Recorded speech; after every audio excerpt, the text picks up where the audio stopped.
to begin my presentation this afternoon by talking about what I think is the most important issue in language education, the most important question, and that is, how do we acquire language?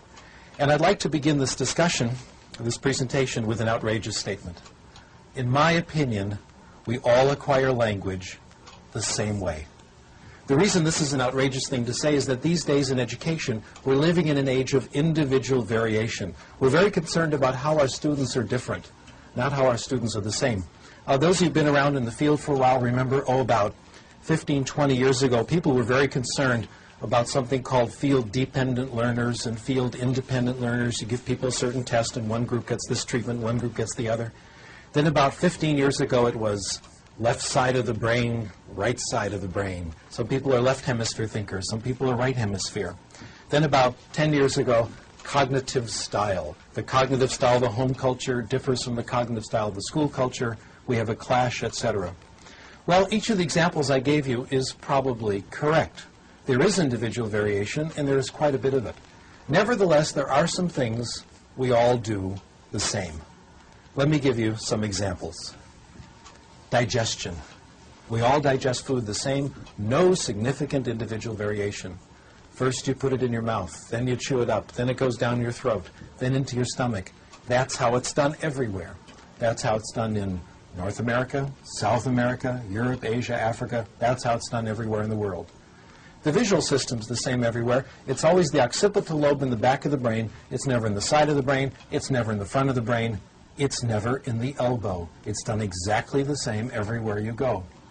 By the way, I used to use sex as an example of things everyone does the same, but some counterexamples have been pointed out to me recently.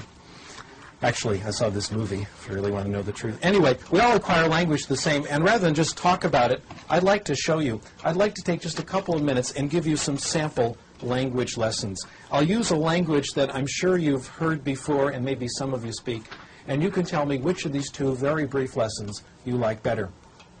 Here's lesson number 1. Wir werden jetzt anfangen, Deutsch zu lernen. Und ich möchte im Voraus sagen, dass nach meiner Meinung Deutsch ist eine sehr schöne Sprache. Und ich hoffe, dass Sie alle sehr viel Erfolg mit Deutsch haben werden. What do you think? Good lesson so far? Do you think if I kept talking to you like that, you'd pick up German? Not very likely. How about if I repeated it? Would that help? Probably not. How about if I said it louder? Would that help? Probably not.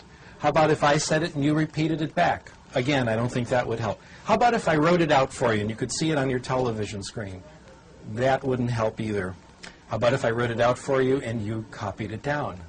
How about if I wrote it out for you and deleted every 5th word and you tried to guess what the word is? The truth is that none of these things help. None of these things mean anything, and I hope you can see that now. Here's lesson number 2. And for this, you have to watch me carefully.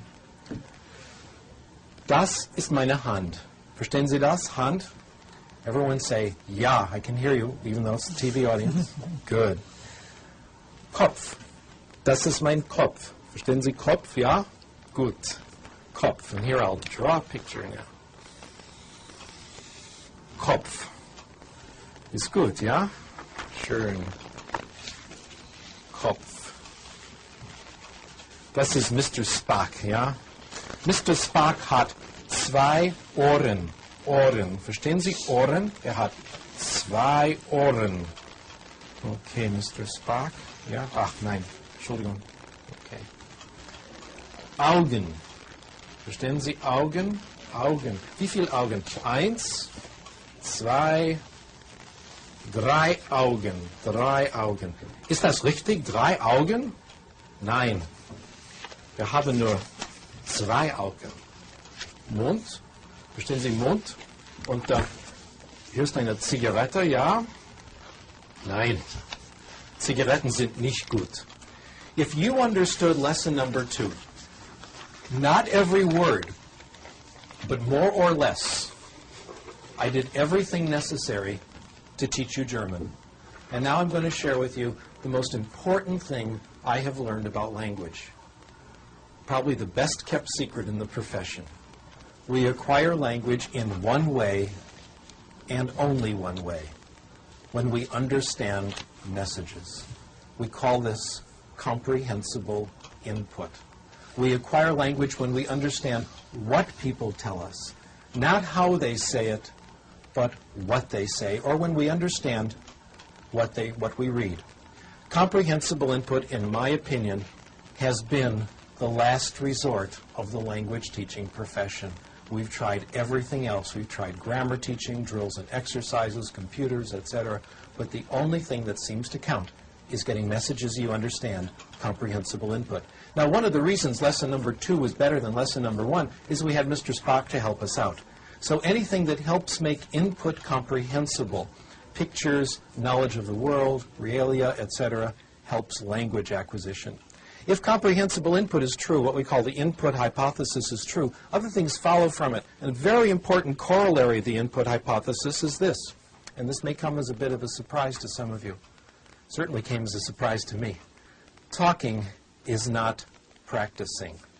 Talking is not practicing. What does this mean? It means if you want to improve your Spanish, it will not help you to speak Spanish out loud in the car as you drive to work in the morning. It will not help you to go to the bathroom, close the door, and speak Spanish to the mirror. I used to think those things help. Now I think they don't.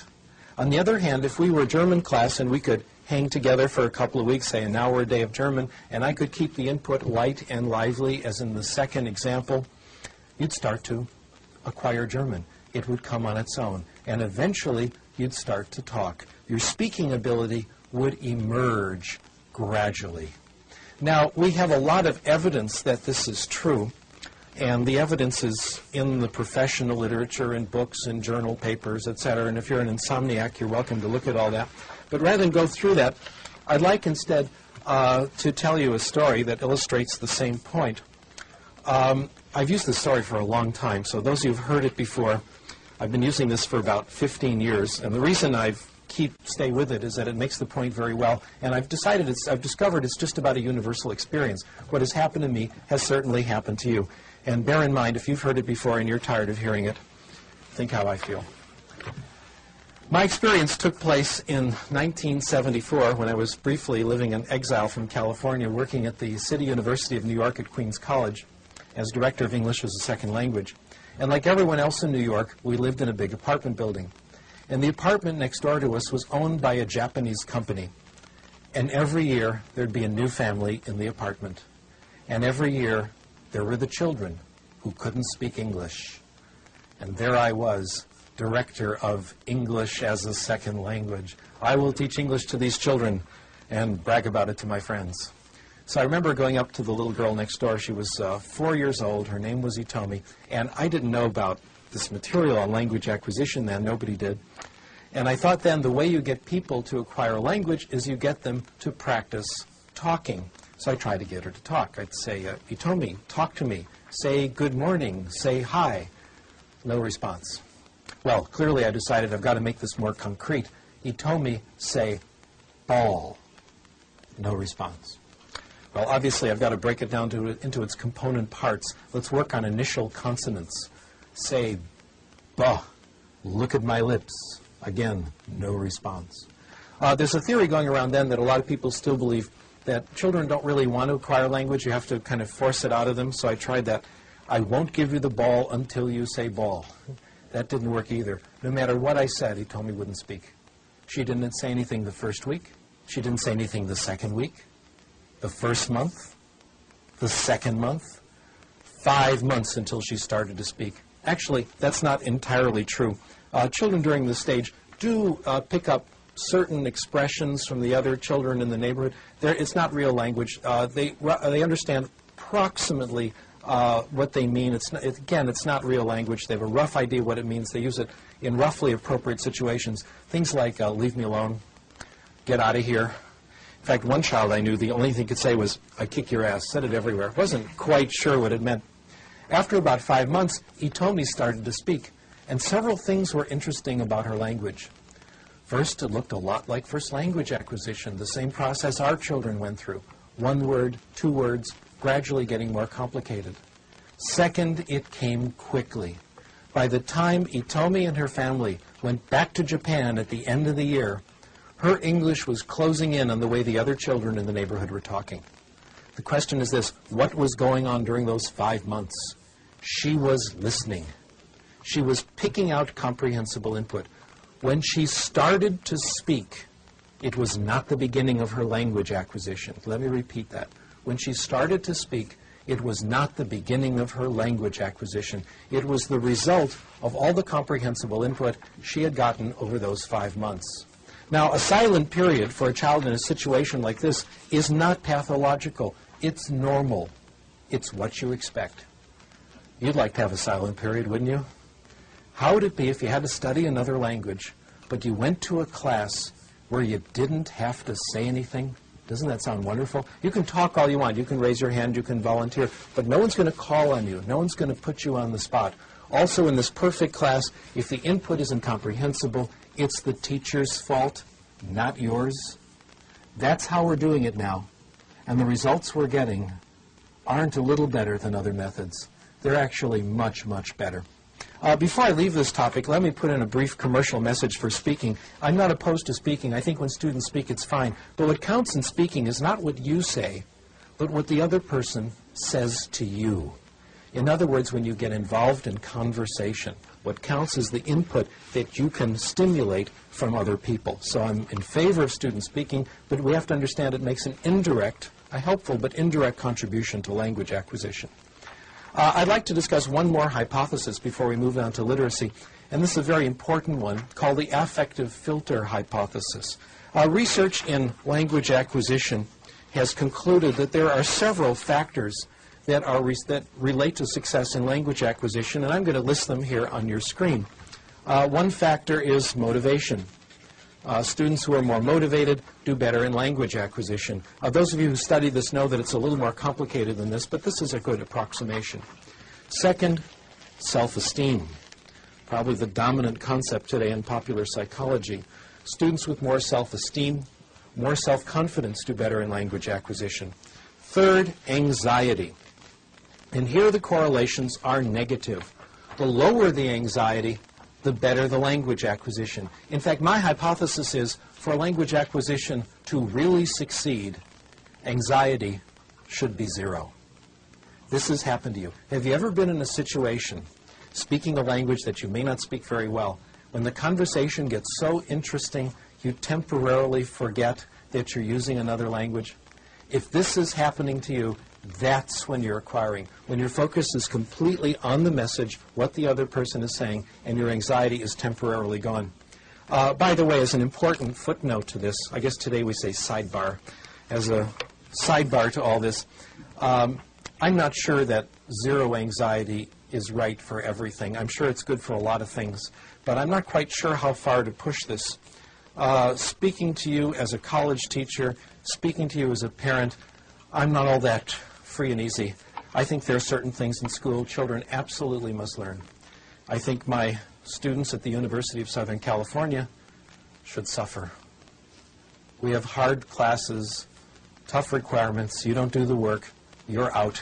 I finally learned what they tried to teach us in educational psychology. The amount of drive or anxiety necessary to accomplish a task depends on the task. Sometimes we call facilitative anxiety is okay. I don't believe in torture, but sometimes a little anxiety is okay. Language acquisition, though, is different. For language acquisition to succeed, anxiety has to be directed somewhere else, not at the language. Frank Smith puts it this way: for the child to develop literacy, the child has to assume that she's going to be successful. The way we integrate this into the theory is like this. If the student isn't motivated, if self-esteem is low, if anxiety is high, if the student is on the defensive, if the student thinks the language class is a place where his weaknesses will be revealed, he may understand the input, but it won't penetrate. It won't reach those parts of the brain that do language acquisition. A block keeps it out. We call this block the affective filter. Here's how it works. Somewhere in the brain, Chomsky tells us, is a language acquisition device. Our job is to get input into the device. So that's input here. Low motivation, low self-esteem, high anxiety, the block goes up, the filter goes up, and the input cannot get in. This explains how it can be that we can have 2 children in the same class. both getting comprehensible input. One makes progress, the other doesn't. One is open to the input, the other is closed. Let me now try to summarize everything I've said in the last 10, 15 minutes or so, and I'll summarize it in one sentence, and we'll wonder why it took me that long. We acquire language in one way, and only one way, when we get comprehensible input in a low-anxiety environment.